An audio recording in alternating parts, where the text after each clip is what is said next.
Os pastores das novas igrejas hoje fazem ações parecidas com essas, esses curandeiros itinerantes, que as populações já então chamavam milagres, com a palavra própria, mas que essa palavra que elas diziam nunca entra nos evangelhos para classificar as ações de Jesus.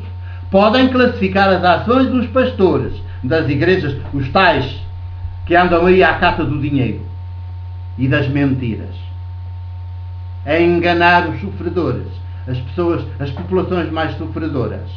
Pois é, mas não classificam as ações de Jesus.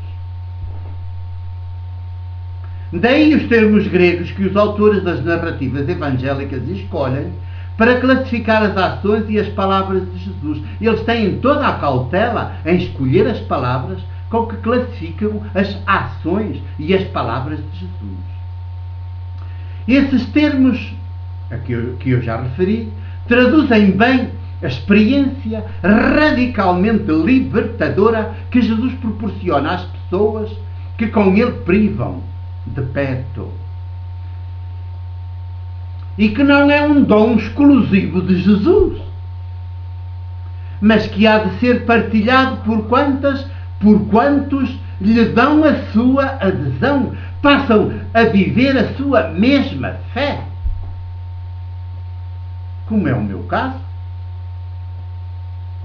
que procuro viver a sua mesma fé, dizer as suas palavras com a mesma força, com o mesmo espírito libertador, com a mesma alegria, para que obtenham o mesmo resultado, os mesmos frutos, os mesmos efeitos de libertação para a liberdade. Não para irem a correr para os templos e para os cultos. Não. Libertação para a liberdade.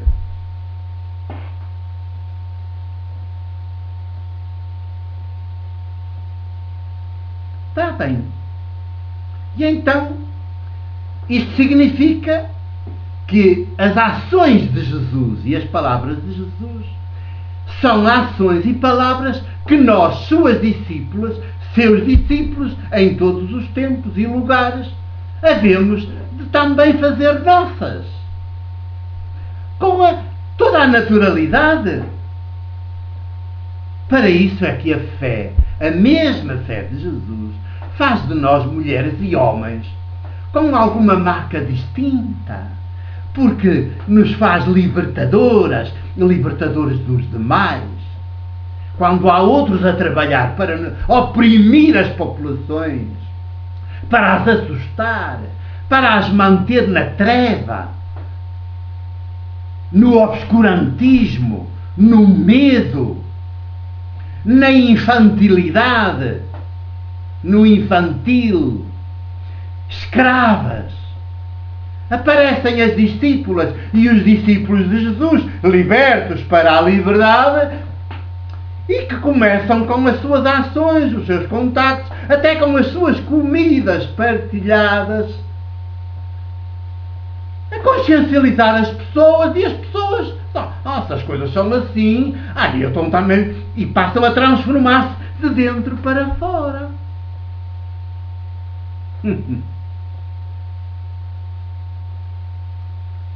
É assim. E isto seria o trabalho que todas as igrejas que se reclamam de Jesus haveríamos de fazer. Em vez de andar lá a multiplicar aqueles ritos sempre iguais, sempre a mesma peça de teatro.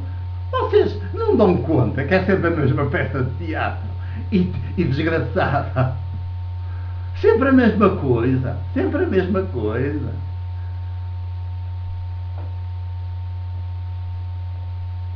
Milagres? Tenho que lhes dizer, milagres foi coisa que Jesus nunca fez.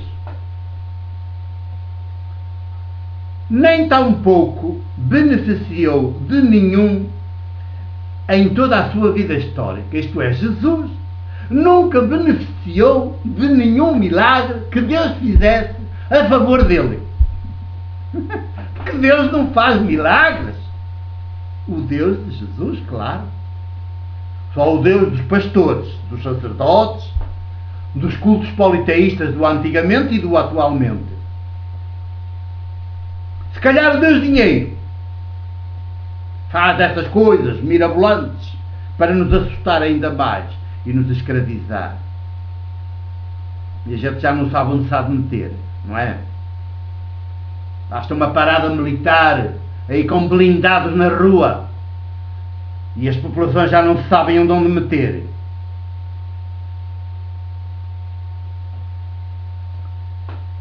E se Jesus,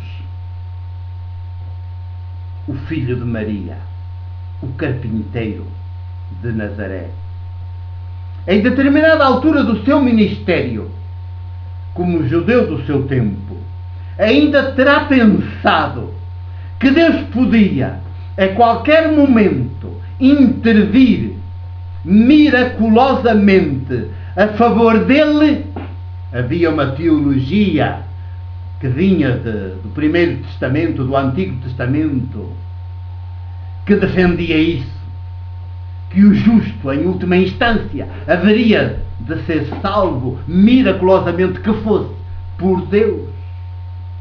Portanto, se Jesus, ainda em determinada fase da sua vida histórica, terá chegado a admitir que Deus, portanto, por influência dessa teologia, que Deus poderia intervir a favor dele miraculosamente, teve de aprender às suas custas, teve de aprender. É a carta aos Hebreus, que está no Novo Testamento, que diz, no capítulo 5, versículos 7 a 10, teve de aprender às suas custas, com o desenrolar do seu ministério, da sua missão, que um Deus milagreiro só podia ser criação nossa, também criação dele, Jesus. Criação da humanidade sofredora, porventura, e assustada. Criação a partir da sua própria impotência, da impotência de cada ser humano e dos seres humanos no seu conjunto.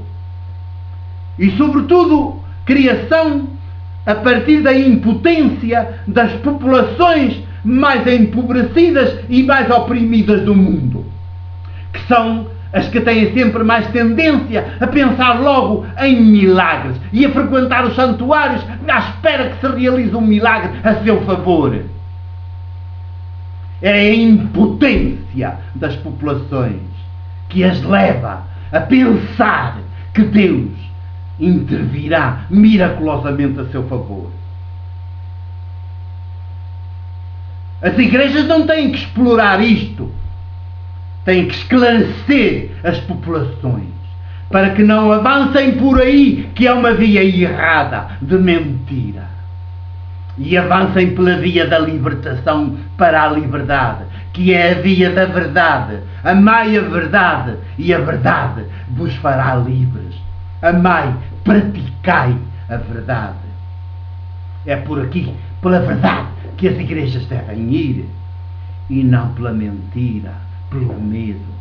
Não é servir-se do medo das populações, da sua impotência, da sua fragilidade, das suas crenças. É esclarecê-las até à raiz dos cabelos. Percebemos? É isso que eu estou a tentar fazer toda a minha vida de presbítero da Igreja do Porto. Claro que pago um preço elevado, mas pensam que me importa. O que me importa é a libertação das pessoas, a sua libertação para a liberdade, porque só a liberdade dá dignidade humana a cada ser humano, a começar pelos mais pobres, pelos mais oprimidos. Já segui.